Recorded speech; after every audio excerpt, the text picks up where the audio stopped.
To move on slightly then, obviously Tuchel has got the job, he's been appointed, but you reported that the FA had also made an approach to Pep Guardiola, obviously before they got down the road with Tuchel. What was the FA's opinion of Guardiola and those kind of approaches, and was it ever really a goer, or was it literally, what you're doing, and then that was the end of it? Well, I think we need to work together a little bit on this one to unpack it, because so my understanding was that there was an approach made to Guardiola in August, and he wasn't the only one who was approached during that period. Mark Bullingham said in the press conference there were approximately 10 candidates they spoke to. Tuchel was another one they spoke to that month. I think the majority of the approaches were made in August when they started to just sound people out. We'll find out in the fullness of time whether anyone was actually offered the job. But I think if you look at the candidate profile that the FA published and the candidate they've ended up with, it's pretty clear that Guardiola was at the top, if not first choice, of their shortlist when they knew that Southgate was leaving. Now, that's not to say that Guardiola's turned it down, but I think the feedback from what I'm told that they received was, look, this is not a no, but we need a bit more clarity about where we are, what it might look like, how I'm going to feel in a few months' time. Because Guardiola leaving City is not as straightforward as manager leaves club. There's an awful lot more going on there, of course, with the Premier League charges. And I'm interested in some of the information that you have, actually, that about the November break being key. Because I do wonder whether I'm putting two and two together and making 25 here. But the fact that England sort of said straight away, well, we're going to give Carsley September, October, November, and you saying that from the sort of City end, the noise is that the November international break was seen as a key period. I do wonder whether the FA had said initially to Guardiola in August, look, where do you sit on this? And he said, this is not a no, but I don't know now. Keep me in the loop, basically. And whether they thought, well, if we can get to November and Guardiola was kind of thinking, maybe I want out here, maybe I fancy it, then we've got ourselves a sort of 3-month period where we can give this guy a short-term, Carsley, the job to sort of say, well, look, he can tick us over for a Nations League campaign that we don't really care about. And then we can kind of get Guardiola in for the serious stuff. I mean, do you think there's any credence to that from what you've heard from the City end? Yeah, I mean, I think City are in a little bit of an awkward position with this one, because obviously they want Pep to stay. Why would you not, after what he's done? But they also don't want to put any pressure on him, because they know that he never expected to be at City this length of time. He hasn't done it before. He never expected when he came in to be here 9 years later. They kind of know that they've got an awful lot out of him. While they don't want to put pressure on him because they want him to be able to make a decision on his own, they also need a chance to forward plan.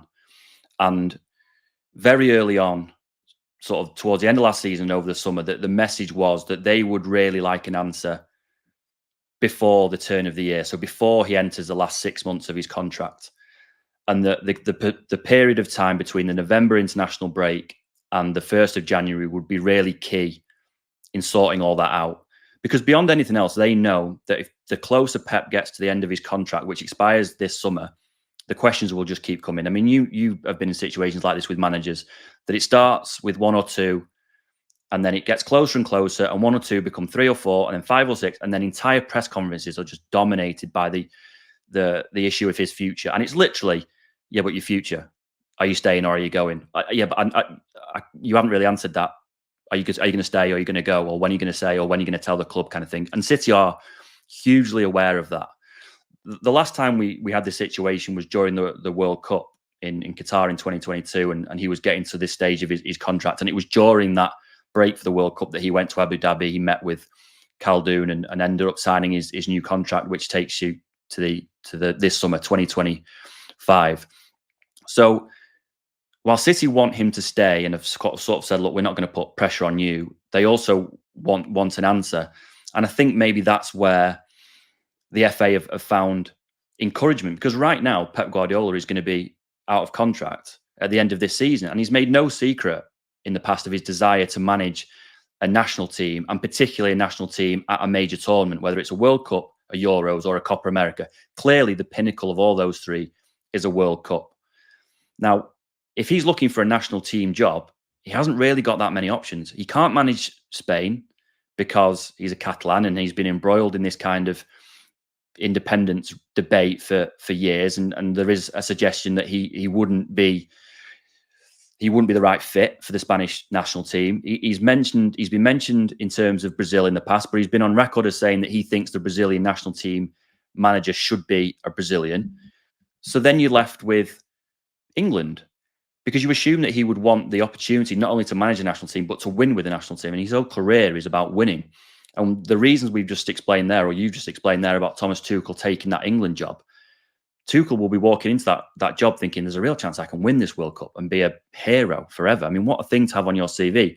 And I'm sure Guardiola, had he walked into that, would have been thinking, or wanted to go into international management, would have been thinking the same thing. It's not just about where can I take a job, because you can take a job anywhere. It's where can I take a job and win.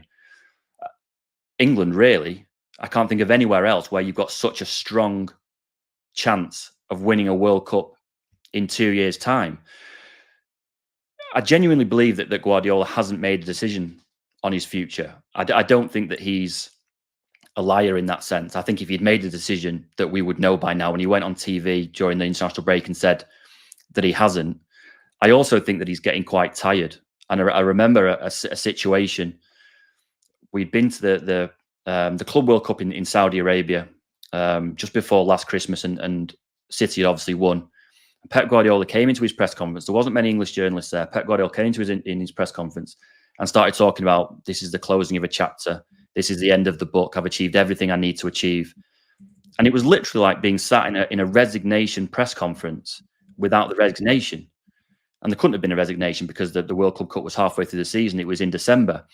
And then Pep Guardiola doesn't like doing small huddles with journalists. But in this particular instance, the Premier League had said to Pep, said to City, you've got a Premier League game against Everton coming up in 3 days' time. You need to do a press conference. You need to say something about Everton. And so Guardiola reluctantly took 3 English journalists, of which I was one of them, into a side room, which he never ever does, to talk about Everton. And the press officer said to us, before he came in, he said, nothing about anything else, just talk about Everton. Ask him about Goodison Park, ask him about Everton, and then we're done. So Pep Guardiola walks in and I say, so Pep, you've just won the World Club Cup, but Everton. And he goes, no, don't talk to me about Everton. I can't think about the Premier League. I can't think about Goodison Park. I'm not thinking about Everton. Don't talk to me about the Premier League. I can't even imagine. I'm so tired. I can't think about the next Premier League game. And I thought in that moment was really telling, because he looked like a guy who had just achieved the last thing that he had on his mind at City. And he just couldn't bear to think about this Premier League game freezing Goodison Park in 3 days' time. And then he wins the Premier League in the summer. And he's still talking about he's talking about, I'm closer to leaving than I am to staying. And it sounds again like he's getting very, very close to the end. Now, in the summer, he went and clarified those comments and said, oh, no, I was talking about, clearly I'm closer to the end of my City career than I am at the beginning, and kind of tried to clear that up. But I wouldn't be surprised at all if Pep Guardiola's last season, particularly with the cheeky Bagheeristan news. Cheeky and Pep are very, very close. He said the last time he extended that one of the reasons was that he was so close to Cheeky and they worked so well together. Now, is Pep Guardiola, after 9 years at City, really going to want to start with a new sporting director and Hugo Viana and try, develop a new relationship and try and go again with a new dynamic behind the scenes and a new squad? He would be forgiven for just feeling completely tired and just thinking, it would be a good time to stop. I've done everything I need to do. Well, Why would it? I mean, a contact of mine told me that apparently there are members of Guardiola's backroom staff who are eyeing a move home, that they feel they've been in England long enough, and not to say they're agitating, but they sort of feel as though, maybe the time has come that they'd like to just go back home and spend some time there. I mean, I suppose you can say that the international cycle lends itself to that. I mean, Tuchel spoke about how he's going to live predominantly in England, but his family's not going to move here. So he's going to spend quite a bit of time back in Germany, and obviously the cycle of the rhythm of it allows you to, you're not playing games every 3 days, so it does allow for managers to be able to go back. I mean, I don't know. Maybe we conclude the Pep chat with just a thought that if he doesn't get the England job now, which obviously he hasn't, that maybe there's after the World Cup in 26, there's a home Euros here in Euro 2028 is in England, so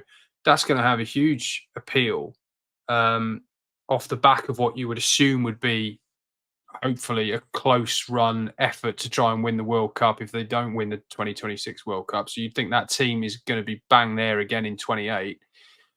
That's got to appeal to someone like a Pep Guardiola. Again, England will still fit the criteria in 4 years' time that they do in 2 years' time for a team that's got all the component parts or most of the component parts to go and have a serious crack at winning a European Championships. And if Tuchel did fall short, I'm sure the conversation, how much in 18 months is the managerial landscape going to change?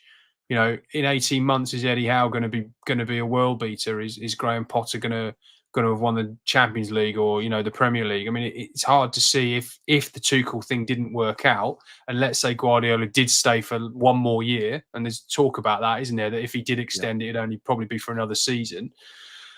That in 26, maybe you look at it then and think, well, maybe it's more of a fit then, and some of his staff can go home. He can get some of the rest he needs, but he can still stay in sort of frontline management with a chance of winning things.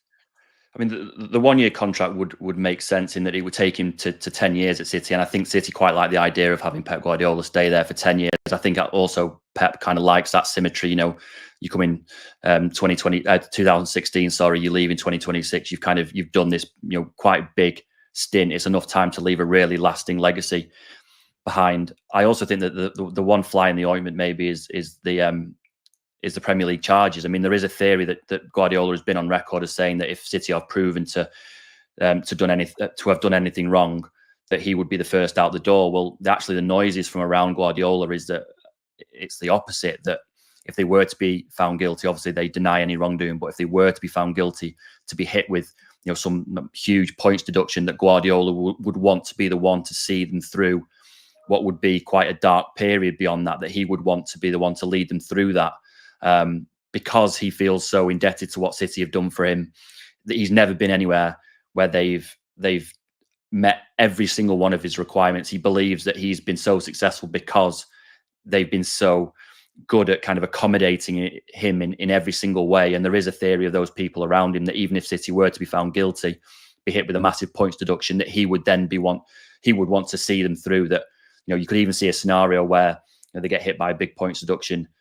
He miraculously gets them sort of back into the Champions League when they really shouldn't, and then sort of says, that was kind of a thank you. I feel like I've kind of done my time, and then he moves on. So I genuinely believe that he hasn't made up his mind yet. But as I said before, that this period now between the November break and the start of January is going to be really, really key. And I would be amazed if we get to the end of January without knowing one way or the other whether Pep Guardiola is going to stay as City manager or not.